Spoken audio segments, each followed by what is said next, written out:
Gary Neville next to me, who's on co-coms tonight. But Gary, before we look ahead to tonight's game, just wanted to ask you about the breaking news that we've had today surrounding the possible successor to Jurgen Klopp. And Arne Slot is the name that has been put forward. We know that Liverpool have opened negotiations with Feyenoord now. What do you make of the whole situation? Yeah, it was a surprise that came through yesterday. I've just been speaking to Jamie Carragher and Wayne Rooney about it. Jamie Carragher had told me 2 different managers in the last couple of months, so it wasn't what he was expecting either. But obviously a successful coach in Holland. I love Dutch coaches. I always think that when you are playing for England as a youngster and you play against Dutch teams, I always think there's a way of coaching. Obviously comes back through history of some of the great coaches that the game's ever produced. But obviously changed from going from the Dutch league to obviously the English league, going to Liverpool. Very different approach than Jurgen Klopp, but I don't think they could ever really appoint a manager that's got the personality and character and force of Klopp. So yeah, interesting. Be something that obviously has been driven by Michael Edwards and the team there in terms of sort of wanting a different type of approach, and maybe that's why Michael Edwards left Liverpool all those years ago, because the clash with Klopp and the sort of personality challenge. But now he's got his own way and he's bringing in someone who he thinks is going to take Liverpool forward, and we don't know how that's going to go. I mean, the reality of it is we've seen the sort of post Wenger career at Arsenal has been difficult. The post Sir Alex Ferguson career at Manchester United has been difficult. Klopp is massive in Liverpool, and so they've got to try and get that right. We thought it was going to be Alonso originally. We thought then Amorim was going to be the coach, and now it's obviously Arne Slot. So maybe not number one on the list, but the fact of the matter is, if you can't pin down who it is you want to start with, you've got to move to the next on the list, and they'll still have a good coach. Yeah, you mentioned the difficulties that United, that Arsenal have had in replacing big managers as well. Are Liverpool almost better placed though because of the setup that they have behind the scenes? The fact that Michael Edwards is back at the club, and they're bringing in a manager who's got a track record of bringing through youth and also increasing value of players as well. I think that's fair actually, because I think what Manchester United and Arsenal had when they replaced those 2 managers you've mentioned were quite traditional. I call it old school approaches where the managers ran the club, and they didn't really have what would be a sort of, if you like, sporting department beneath them. They were the head of the sporting department, they were head of recruitment, sporting director and manager and coach all in one almost, in terms of the way they were.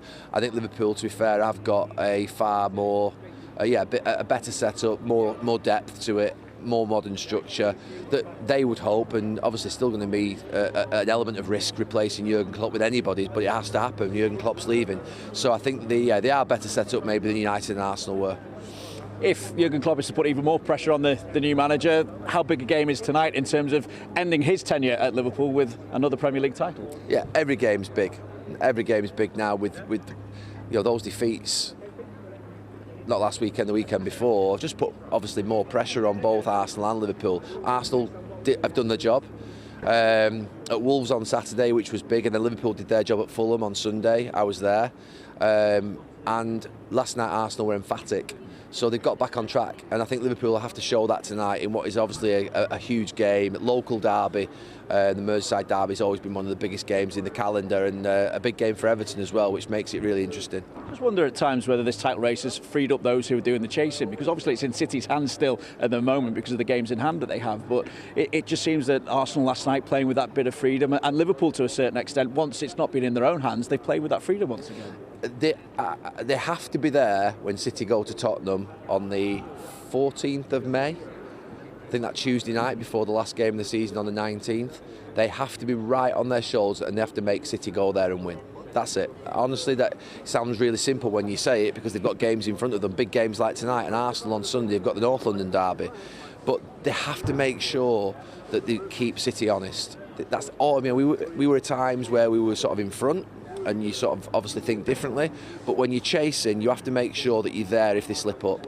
Don't let them off. Liverpool dropping points tonight would let City off in some ways before obviously the game tomorrow. They still have to chase Arsenal, but it means that Arsenal still got those games away at Tottenham, they've got those game away at Manchester United. So I think that you've got to make sure if Liverpool or Arsenal win every match, they've got a good chance of winning the league, because City might just slip up in one game. I can't see City slipping up in 2 games. That's the pressure on Liverpool. And also, what about the pressure on Everton, or is it seen as a free hit tonight? Do you know, it's interesting. I was thinking about that this morning, looking at the fact they've beat Nottingham Forest and they've got Brentford here on Saturday at 5:30. And if Sean Dyche could sort of wish this game away and save his players' legs, I think he half would.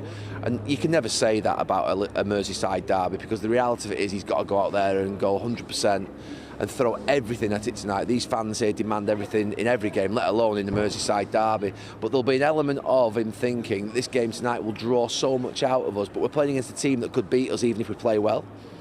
And actually against Brentford, he's got probably a better chance of winning the game if he had a fully group of fresh players that were rested all week. So there'll be an element tonight, I think, in terms of how he approaches the game. But the problem is the game it is. He's left with no option. He has to go for it. But that's the difference as well, because Klopp was able to rest a number of players at the weekend against Fulham and still be able to churn out that result. But that's what the big clubs can. I say big clubs. Everton's a big club. But that's what the top clubs can do with these large squads and the quality of the in depth that they have. They can call upon striker 3, 4, or 5, or they can call upon sort of midfield player that's basically been playing. They can swap the teams around. Everton just don't have that luxury. But look, if they win tonight, I would say they're almost, nearly, well, they're safe probably if they win tonight, because they'd be 8 points clear, and I don't think that would be retrieved. So I think tonight that's the sort of, if you like, what Sean Dyche has got to get into his players. Tough game, but what an atmosphere it would be. Night game, Merseyside derby, and they still need some points to stay up, so they've still got a job to do. Just finally then, Gary, how do you assess the job that Sean Dyche has done? Because there's been a number of factors obviously affecting the football club, the depth in the squad, or lack of it. Deducted, actually. 8 points in total deducted so far this season. And of course the protracted takeover as well, and Sean Dyche has had to manage that situation as well as his group of players.